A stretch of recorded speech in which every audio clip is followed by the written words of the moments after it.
Jonathan Schroeder is a wedding videographer, a rock climber, a musician, a snowboarder, and just an awesome human being. I started following Jonathan on Instagram, and last year when I went to visit friends out in Colorado, I reached out to see if he might need an extra hand filming anything, or if he just wanted to go for a climb. I ended up being a second shooter for him the day that I arrived in Denver. I had never filmed a wedding, and he walked me through his process. By the end of the day, he felt confident enough to give me 2 Sonys, a gimbal, a Zoom recorder, and a tripod to take with me while I was camping and climbing for a week so that the following weekend, I could film a wedding film for him in Grand Junction, which is a 4-hour drive from Denver. Enjoy this conversation with Jonathan Schroeder on video editing systems. Cool. Yeah. This is so legit. I'm on a podcast. Sweet. I have a podcast. I'm someone else on my podcast. You have a podcast, dude. Nice work. Thank you. So why don't you introduce how you've gotten into videography and like all the stuff you do? Because I feel like we both share the same hobbies, obsessions. This is true. Yeah, you and I share pretty much every hobby, which is good fun. Yeah. But let's see, what are those hobbies? We both like climbing. We both love videography. And we both love music. So I guess I'll start with climbing because that's the most important, even though this is a video podcast. It's definitely the most important thing in life. Yeah, I started climbing in college. My college had like a nice back room, just tiny bouldering wall that I learned on. And that was about 8 years ago now. And so now I climb regularly at my local gym, like a V6, V7 boulderer. And I'm not great at top rope. But Devin's definitely stronger than I am on some things. But I can do some boulders he can't, so. Yeah. At least the one time we went. Yeah, no, you. And then for music, I started when I was 5. My mom put me in piano and cello lessons, which I did not enjoy. I didn't like practicing and learning, but she didn't let me quit. And now that I'm an adult, I'm very grateful for this because I have all sorts of skills that then translate into other instruments. And then when it comes to making music, if you know how to play the piano, you can really create anything. And so shout out to my mom for not letting me quit and make my own music. It's on Spotify, Johnny Makes Music, if you want to go listen. And then videography. Oh, I started in high school. I used to make videos of my friends and I longboarding. I had like a longboarding crew called Rocky Mountain NAR Productions. And we just made these silly films of us shredding down hills. And that's what got me into the art of videography. And then in college, I started just making videos of my life just for fun. And then I met a guy on a missions trip who did that for a living. He traveled the world creating videos for different nonprofit organizations. And that was kind of the first person I ever met who was like a professional videographer. I didn't know you could do that, especially in that realm of nonprofits. And so that just got me super inspired from that point on. I was like, that's what I want to do. And I got kicked out of college in my second year of college. And that really gave me the opportunity to go and pursue building my own videography business. And so that's what I did. I started with a lot of nonprofits and mission organizations because that was the network that I grew up in with my parents being missionaries. And just a lot of close people giving me opportunities to practice. I made a lot of bad videos. And then eventually I had a few friends who were getting married and wanted me to film it. And so I did that and realized, wow, I really like filming weddings. So from that point on, I kind of went all in on the wedding industry. Started with like 10 weddings, then 20, then 45. Then the past 2 years, we've been doing 65 weddings and elopements. So that's what I do full time. That's crazy. That's a lot of weddings. There's a lot. Yeah, I didn't realize that you started out filming longboarding. That's kind of Yeah. I'm similar. I started out with the mountain bike. Someone gave me a GoPro. My family gave me a GoPro, and I was like, if I put this thing on my helmet, I'm gonna get hurt. So I was guiding, and I gave it to clients, and like that's how I got. That was my first. That's awesome, dude. It's the passions that introduce us into to new passions. Take you from one to the other. Yes, sir. So you have like a very well thought out, like clearly you said 65 weddings a year. Yes. So you've got it dialed. When we first met in person, we just met to go climbing, and I was going to help you film, and you ended up giving me the next weekend you had me take over a video, and you had this layout, this system that was just like foolproof, and it was like, these are the shots you need. And it was so well dialed, and like I was a little nervous, but like you had that, like the setup that you had let me, like, I felt great. I felt well prepared. That's good. You did a good job. You followed the script and you made a good video. Thank you. I'm curious, how was filming your first wedding? I'm sure it wasn't like that. Oh yeah, that's a great question. It was actually, I think my first wedding was my sister's wedding. But I was actually in the wedding, and so I had my buddy Mason film it. And I don't remember the first one that I actually filmed, but I could just guess on how I felt.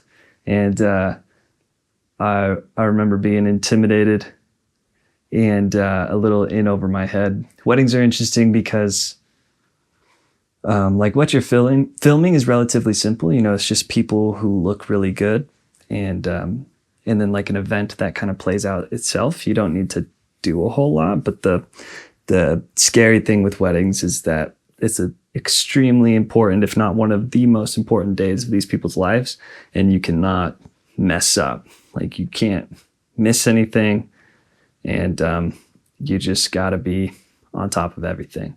So I think I felt that pressure my first few weddings because I didn't really know how to approach it. I didn't really know what to do, how to like direct people. I didn't have all my audio sources figured out. I was like switching lenses in the middle of the ceremony to try to get different shots. Just really winging it. And it worked out. They were definitely some pretty horrible videos, but yeah, I felt the pressure of the day. But that's also something that drew me to doing more. Like I really liked the headspace that they put you in. You know, you just got to be focused the entire day. And it's also just, I loved being a part of that event, you know, just joining people on this beautiful celebration of their love was really fun for me. That's really cool. I could have had that opportunity as well. My sister asked me to film. She asked me to fly a drone during her wedding. Like, not to make a video, just to fly a drone. And I was like, that sounds extremely stressful. I don't want to have anything to do with that. And I didn't. Totally fair. Yeah, right. I'm curious, with Mason, were you guys filming for a while before that wedding, or how did you guys start filming together? Yeah, Mason is he's my best friend. I've known him since middle school. We've been close for a long time. Then we got really close like in college. And man, I wonder how that started. I mean, he was a part of like just like the period of my life where I was just filming my life and having fun. And he like made a few of his own videos. And then I don't know, I think once the need started getting higher, you know, more people started reaching out. We ended up booking. People were asking a lot about the same date, you know, and it was really hard for me to turn it down. And so that's when I just approached him, was like, hey, are you interested in filming a wedding for me? And he was like, yeah, sure. So we went through a big old process of training him on like how to use all the equipment and what he needs to be thinking about the entire day and just like how to capture everything. He then joined me for a few weddings, and then he went and filmed with photographers that I knew. And so he was he had a lot of responsibility, but we knew that they would take care of the majority of it. And then eventually he set out to start filming his own weddings. And that happened about like 2 or 3 years after that first wedding day where he filmed my sister's. It took a little while to get to that point where we actually needed some help. But now he films anywhere from like 10 to 20 weddings each year for me, and he does a great job. So what do you think filming-wise makes up a great wedding day? Over the course of, 5 years of doing this, I've filmed probably like 150 plus weddings. And eventually you kind of hone in on that formula and that recipe for what makes a good video. Because in reality, each wedding is different, but also every wedding is pretty much exactly the same. And so you end up finding that there are certain shots that work and there are certain shots that don't. And a lot of the day, you're just kind of capturing everything as it happens. When it comes to those dramatic moments like the ceremony and toasts and reception, you're really just like the fly on the wall capturing things. But I think what makes the difference between a good and a great videographer is your ability to direct, because video is very different than photo. You can't just put them in a pose and then, have them hold it. And then in the film, you have 10 seconds of them kissing in slow motion. Like that just does not feel good to watch. And what does feel good to watch is movement and people moving with one another, people interacting with one another.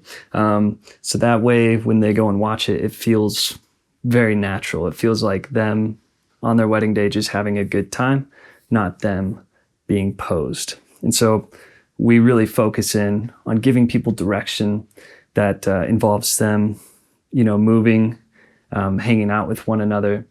And then also what makes a good wedding video is the energy behind the clips, because those slow motion kissing shots have little to no energy.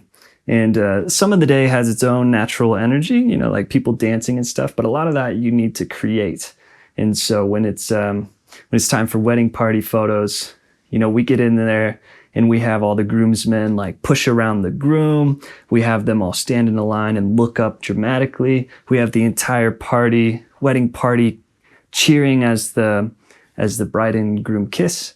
And those kind of clips are what really, set the tone of the film.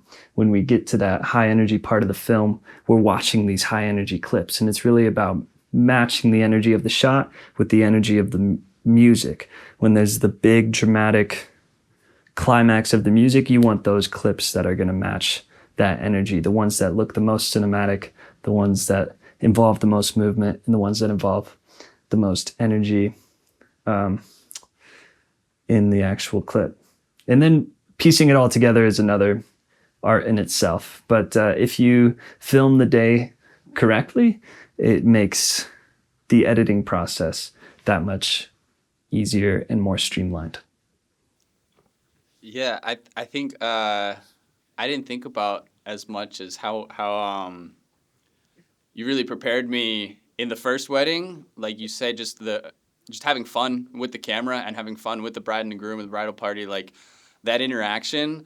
Like thankfully, I realized as soon as I started filming the wedding that I did for you that I taught snowboarding for like at least five full seasons in Colorado, and my snowboard instructor guide brain, my people person, like just that switch just automatically turned on.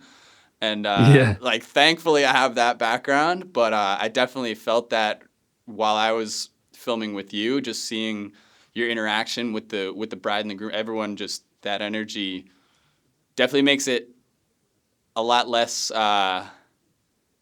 a lot more comfortable for them to be on camera, because a lot of people like aren't used to being on camera. And if you can make it fun, I think it just makes everything look a lot easier, a lot smoother for once you're watching the video afterwards. That's true. Yeah, you really got to have good people skills. You can't just have good camera skills. You got to be able to give off the energy that you're trying to receive, and then just make people feel comfortable. And that involves like a lot of encouragement, a lot of like in the moment direction, and also just being like not taking yourself too seriously and just like I make a lot of sound effects and like make a lot of weird noises. And I think that just helps people kind of relax, being like, oh, this guy is weird. I'm okay to be myself around him. Yeah. And you also give off that energy just naturally. And you have that instructing background. So those two things together, I was able to just throw you into a wedding. And I had confidence that you would do a great job. You saw that I was a spaz and you were like, oh, this will be all right. Yeah, they'll have fun with Devin. Yeah. Do you have a favorite shot that you never miss in a wedding? That's a good question. Man, I'm just thinking of like 5 of them that I really like. But I think in terms of like shots that I'm directing, I really like the shot I mentioned where the bridal party is cheering for the bride and groom kissing. Because what usually happens is like the photographer will be like, all right, now they're going to kiss and you guys cheer and everyone goes, woo. And then I get in there and I'm like, all right, everybody, we're going to do that, but like 10 times the energy. I need to throw your hands in the air. I need you hooting and hollering, and you're going to do it for an uncomfortable amount of time. Does everybody understand? All right, 3, 2, 1, go. And then you just get this, whoa. And so like being able to be the one that like gets that hype out of the people gets me really excited. Gave me goosebumps just thinking about it. And I just got goosebumps too. Yeah. So I really love shots like that, but I also love the ones of just the couple that make them look really cool. So like we always have them go back to back, and then they pivot out towards each other. The groom gives the bride a twirl, and then he pulls her in for a kiss. All the while I'm pulling back on the gimbal. I think that one looks really cool. And there's also a shot where if all the variables are in place, we can have the couples run. And so you just tell them to just hold hands and run. And then after about 20 feet, the groom picks up the bride and twirls her. And we're just chasing them with the camera. And then as they twirl, we try to rotate in the opposite direction. And that's just like one of the coolest looking shots. When we talk about energy in the clip, that one with the bride and groom definitely has the most. But you can't always do it. You know, sometimes people aren't wearing the right shoes, or the environment is not safe. I've only had a couple fall one time. They only spun once? A little too hard and they toppled on down. Oh, but no. They just laughed it off. It was hilarious.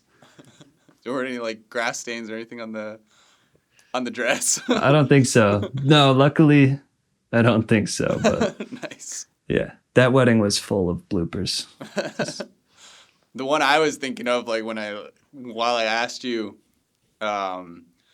you told me before I went to do the wedding, you're like, there's one shot that you cannot miss. You can't screw this up, and it's the one of the bride meeting the groom, like coming up to the altar. Mm-hmm. And I practiced. I was out climbing for a week while I was before I went for the wedding, and so I practiced every day with my buddy Dre, like this like stocky climber dude, acting as if he was the bride walking between two vans. And I think I got it. That was definitely you did. Dude, yeah, that practice paid off. You should include that clip, and then maybe include the clip of the actual shot, because those are. Yeah, that's one of those moments that like you can't miss. And it is like slightly more technical because you're up front with everybody and you're looking down an aisle, and then you're like moving as she gets close to get out of the way, making sure everything's in frame. It could be really easy to mess up, but you nailed it. Thanks. Do you have aside from shots that you love getting in every wedding, do you have one that stands out of all the weddings, your favorite shot? Or not even just weddings, just any. Do you have a favorite clip that you've ever gotten?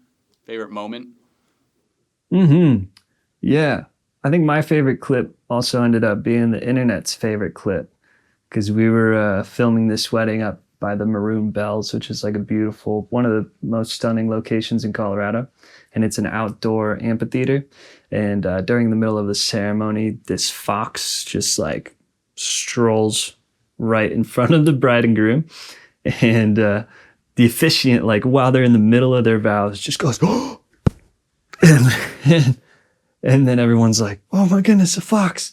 And so we got to get that shot of the fox. And then he just kind of sat off like in the grass watching the wedding for a while.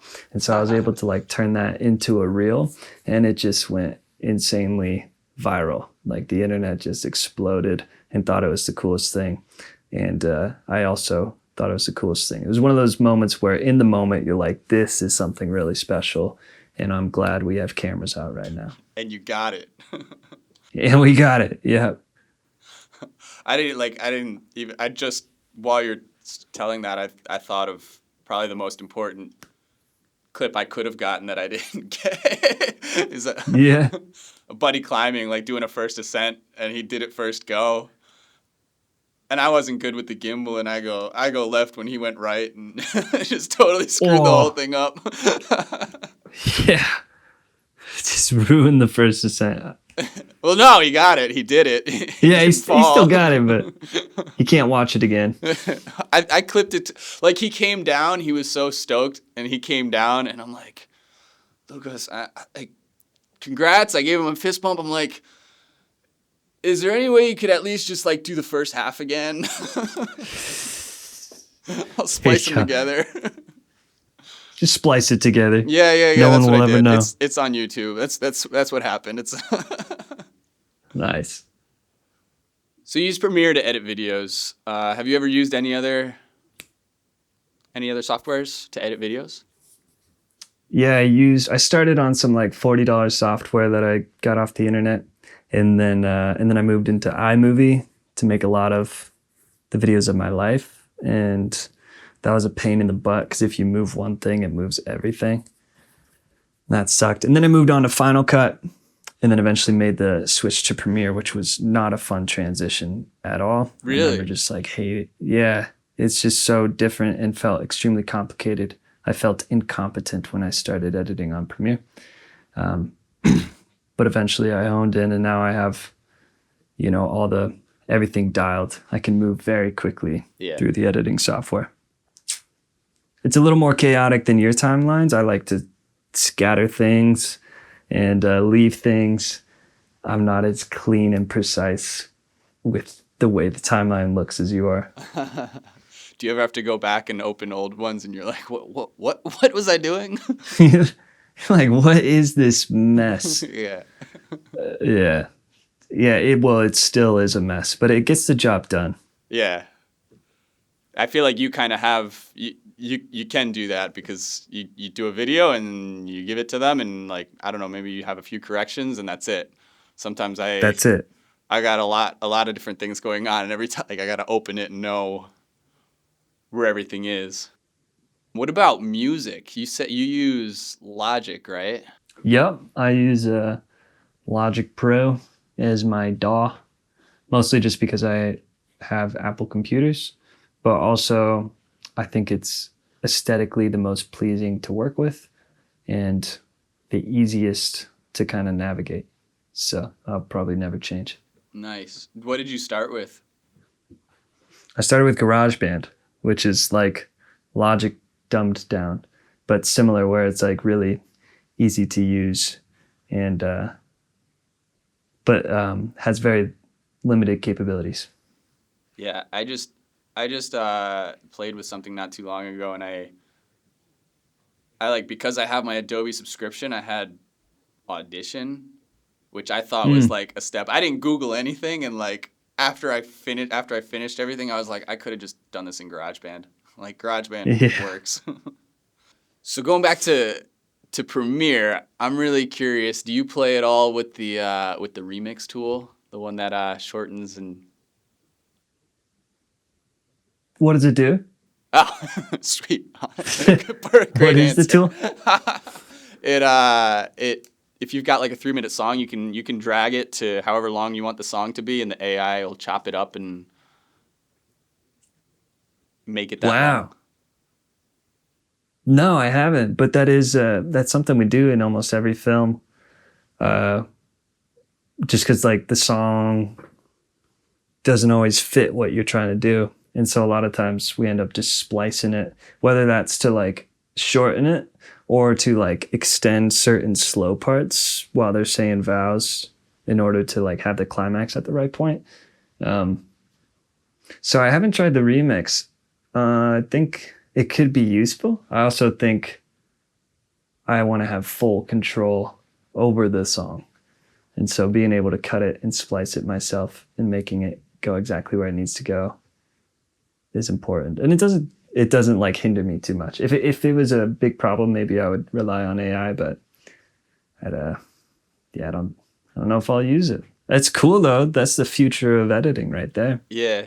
It's kind of the answer I was expecting and kind of like almost hoping for, because I feel the exact same way. Like I feel I want to have all the control. And the worst with I only played a little bit with the DaVinci just came out with their version of it.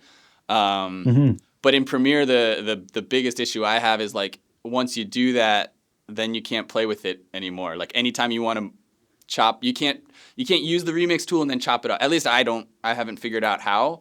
Really? Once you start playing with it, it's stuck like that. And like every time I've just been like, I like you said, like I want to have complete control of it. And like seeing your timelines, I don't think I had like cymbal crashes or anything until I saw your timelines. I was like, I need cymbal crashes. I've done a few things to build up and I like chopping up music, but I didn't have, those cymbals and those, like to really smooth out your chopping up of the music. Right. That's a really valuable tool to have though, because you and I are lucky enough to have musical backgrounds, which like helps with all that. Yeah. But if you didn't understand like the way songs are structured and like, how to chop it on the correct beat, that could just be a real hassle. So that's cool that they're integrating that kind of tool for people who may not have that experience. Yeah. Yeah, I agree with you, but I also like playing with it. The AI doesn't always understand music either. Really? Like sometimes it won't chop it up the way that it could, or like I don't know. Which also like sometimes can be nice because sometimes you don't need it. Like if you need it to be exactly however long, you don't always need to leave those 16 bars in. Like if you can, sometimes you can get away with putting in 8 bars and like ending it. Like if someone's real geeky about the music, like they might, I don't know. Sometimes it bothers me like doing that. You know what I mean? Like if you cut a phrase in half in order to fit the song into where it needs to be. Yeah. Does that make sense? It does. Yeah. There's definitely a difference between like a good, song chop and then a bad one. Yeah. I've definitely like been watching other people's videos and clearly noticed when they spliced a song, and that's it hurts. And maybe some other people wouldn't notice, but if you do, it's rough. Yeah. Do you play Kendama while you're editing? No. That's like dude, that would be a mental undertaking. Sorry. Not while you're editing. Not while you're editing. While like, do you take Kendama breaks while you're editing? Oh, definitely. Yeah. Editing's one of those beasts where like, you're just sitting in a chair, but you're also using so much mental energy. Like you're making like thousands of micro decisions each 10 minutes, And so, man, I can only last like 45 minutes to an hour of like pure editing focus. And then I gotta stand up and move around. And I do indeed go outside and play Kendama quite often, because Kendama is great. For those of you who don't know, it's a wooden ball and cup toy. So you have a ball and a string and then 3 cups and a spike. And the opportunities are endless. You can do so many fun tricks and trick combinations. And so it's really good for the brain because it's tactile, right? It's not a phone screen. It's like a physical thing that you're holding and playing with. And it involves a lot of hand-eye coordination and skill. And you can just always be progressing. So it's a great way to get up and do something that's like not scrolling but also you're still resting from editing. So I'll do that, or I'll just like go eat food and sit outside, hang out with my cat, do lots of things. What do you find helps you refresh your brain while you're editing? Well, the Kendama, when I was in your house, you've got a ton of them. A ton. And you got like all over the house. You got a lot of. You can tell you like Kendama a lot, and I like. As soon as you had me play with it, I was like, oh, this is brilliant for editing. This is a problem. Like, Yeah. I'm gonna be hooked real fast. Clearly, like, Yeah. it's like another thing that works well with our brains. That like this is awesome. But I'll go through Kendama phases, or my dog Calabasa. She's sleeping on the floor. We also just go down, like on the end of my road, there's this really closed off road that no one lives in. We'll take a walk down. It's like one block of just woods, nature. I also have a big yard that I just get out in the yard, and yeah, that helps. The Kendama, I actually, the other day, another guy I work with doing videos, Thomas Galgani, he does juggling, and I think I saw a reel the other day. I don't know if he actually said, like, it's a good break from staring at the computer, but he was saying how, like, juggling makes you move your eyes around. And I was like, that's the same thing as Kendama. Like, it's so brilliant because you get, like, the depth of field, and you get, like, moving your eyes around, and it's not just staring at the same screen. Yeah, and literally anything that gets you up and using your brain and not staring at a screen is refreshing. Yeah. Because it's it can be weirdly draining after making, I don't know if you experienced this, but like after making a long video, I'm just like tired. Oh yeah. Like, whew, that was all my energy right there. Yeah, no, I get overly frustrated, like especially with Premiere, because Premiere can sometimes have give you issues, and like if I've been editing for a while, I get frustrated fast, and like when that happens, I'm like, oh, I've been sitting at the computer for 8 hours today. Like I should probably get away, and tomorrow this problem I'll probably have the solution really fast if my brain is fresh. Yeah.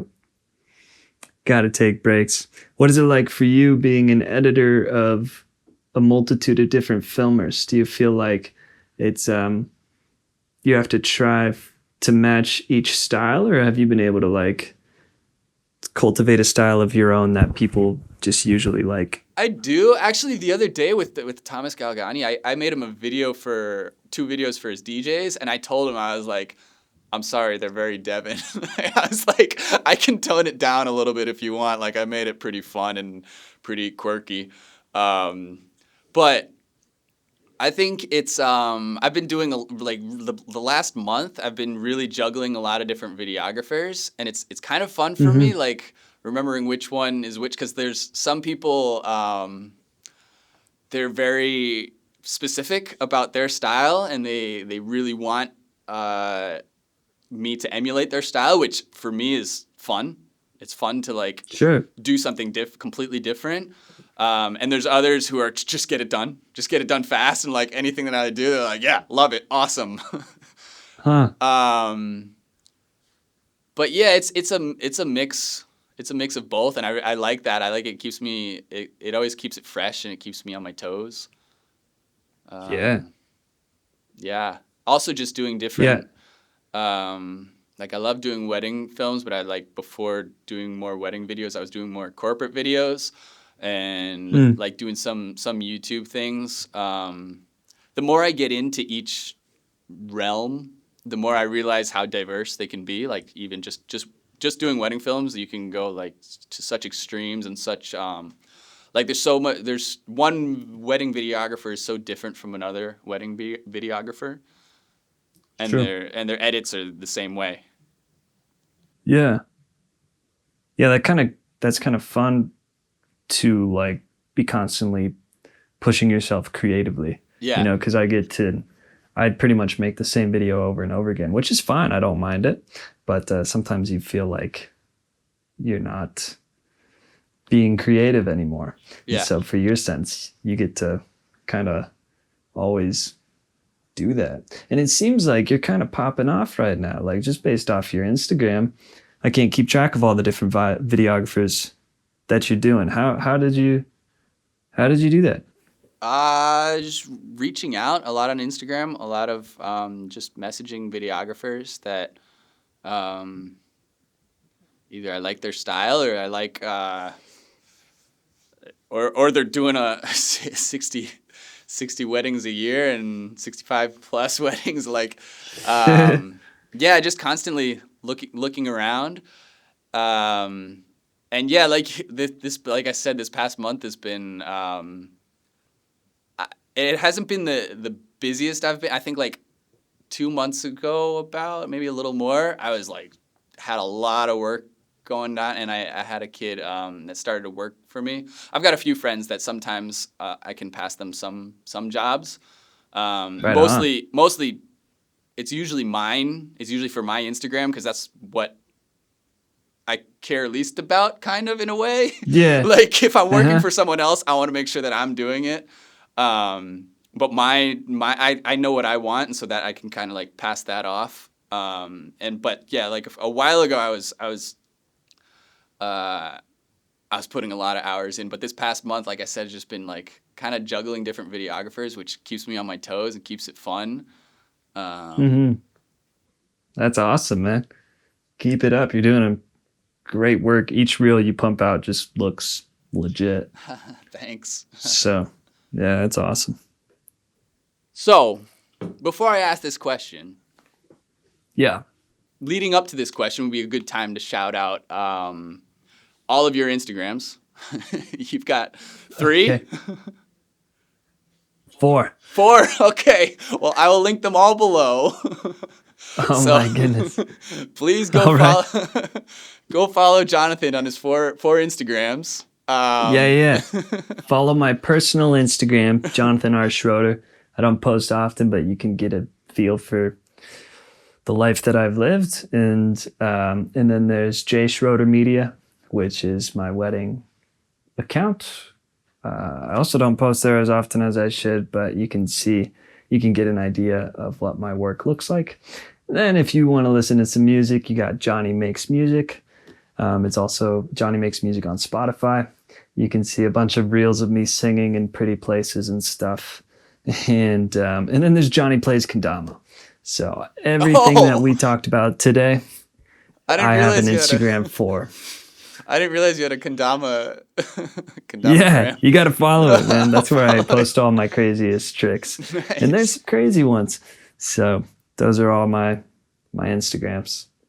So I'm just curious, like having four different Instagrams, do you have a plan for how you upload to each one? Or is it just if you're stoked on music, you make some music, you're stoked on Kendama, you send a Kendama trick? Yeah, honestly, I do not care right now. I've gone through phases of like really trying to grow each of those Instagram accounts.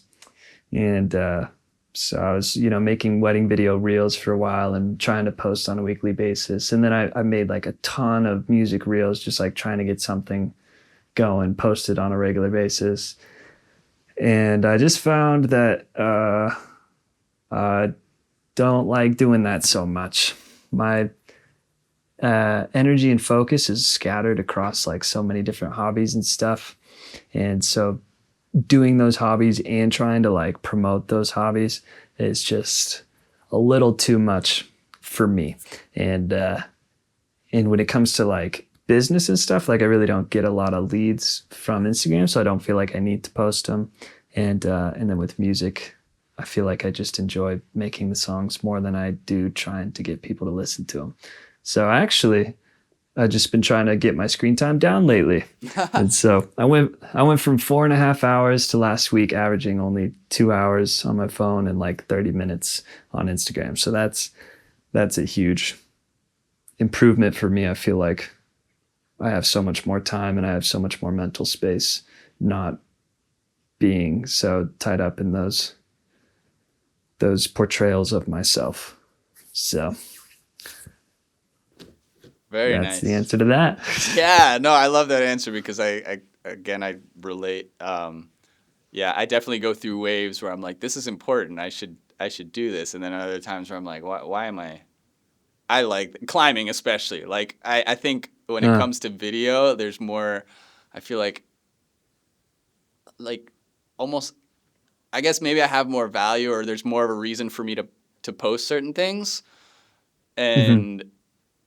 But my personal page, which is like what I've been doing for before I started editing professionally, I definitely go through phases where I'm like, this is exciting. I'm proud of this. I should post this. And then other times where I'm like, I'm excited about this. It's mine. Like I don't care if anybody else sees it. And yeah. Even videos as well. I remember before I started working as a videographer, as a video editor.